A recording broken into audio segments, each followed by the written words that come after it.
Dober dan voščim. Najprej blagoslovljene velikonočne praznike.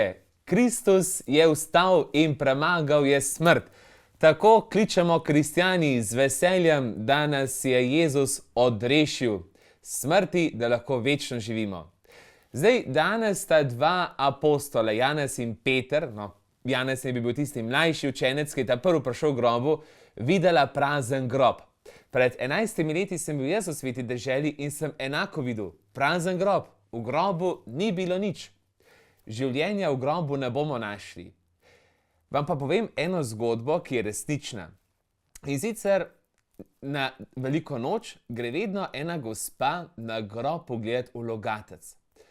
In v logatec gre prižget na grob eno svečko, enemu fantu, ki je umrl v prometni nesreči. Ki je v prometni nesreči umrl, so zdravniki njegove dobre organe dali za ljudi, ki so podrovali organe, in sin od te žene, ki gre vsako leto na veliko noč na grob temu fantu, se gre temu fantu zahvaliti, ker je dal srce temu sinu. In tako je nekdo umrl po nesreči, lahko pa živi drugi.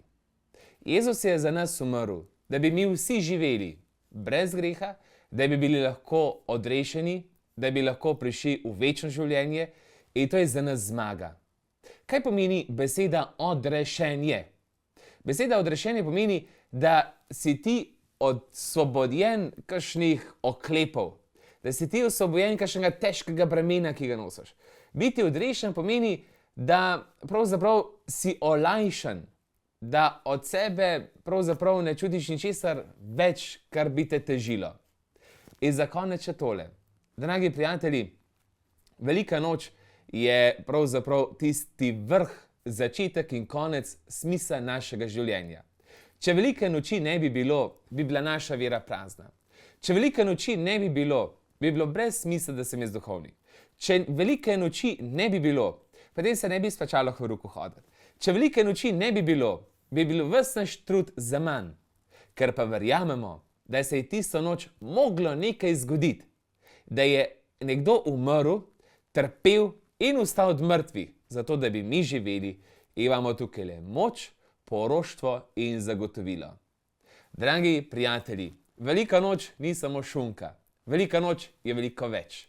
Kristjan, zavedaj se, da te je Bog odrešil, ker te neskončno ljubi.